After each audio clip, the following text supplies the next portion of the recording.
Congress Nedumkandam east west മണ്ഡലം കമ്മിറ്റികളുടെ നേതൃത്വത്തിൽ നെടുങ്കണ്ടം ഗ്രാമപഞ്ചായത്ത് ഓഫീസിന് മുമ്പിൽ ധർണ നടത്തി.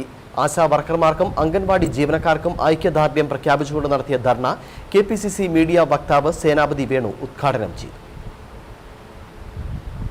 ആശാ വർക്കർമാർ, അംഗൻവാടി ജീവനക്കാർ എന്നിവർ വേതന വർധനവിനും മറ്റ് ആനുകൂല്യങ്ങൾക്കും വേണ്ടി സെക്രട്ടേറിയറ്റിന് മുമ്പിൽ നടത്തുന്ന സമരത്തിന് ഐക്യദാർഢ്യം പ്രകടിപ്പിച്ചും സമരം ഒത്തുതീർക്കാൻ സർക്കാർ നടപടി സ്വീകരിക്കണമെന്നാവശ്യപ്പെട്ടും സംസ്ഥാനമൊട്ടാകെ കോൺഗ്രസ് പ്രവർത്തകർ പഞ്ചായത്ത് ഓഫീസുകൾക്ക് മുമ്പിൽ ധർണാ സമരം നടത്തി. ഇതിന്റെ ഭാഗമായാണ് നെടുങ്കണ്ടം പഞ്ചായത്ത് ഓഫീസിന് മുമ്പിൽ കോൺഗ്രസ് നെടുങ്കണ്ടം മണ്ഡലം കമ്മിറ്റികളുടെ നേതൃത്വത്തിൽ ധർണ സംഘടിപ്പിച്ചത്.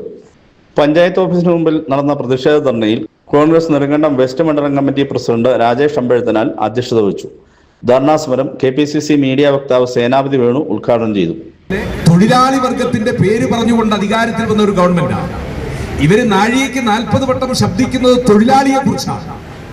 ആ തൊഴിലാളി വർഗത്തിന്റെ ഏറ്റവും അടിസ്ഥാനമായ ഒരു ജനവിഭാഗം ആശാവർക്കർമാർ ഏറ്റവും പ്രതിസന്ധികളിലും ഏറ്റവും പ്രതികൂലമായ ഘട്ടങ്ങളിലും ജോലി ചെയ്യുന്നവരാണ്.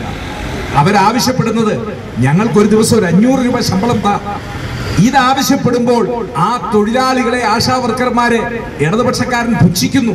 കോൺഗ്രസ് ഈസ്റ്റ് മണ്ഡലം president MS Maheshwaran, KR Ramendran, Joy Kunnuvila, Anil Kattupara, Shihab Ittikkal, Reji Asharikandam, Prasad Raghunath, Vijayampilla, Sajeev, Biju Vanchipura, Leni Jose, Joseph Vechoor, MS Chandrababu തുടങ്ങിയവർ പ്രസംഗിച്ചു. News bureau, Nedumkandam.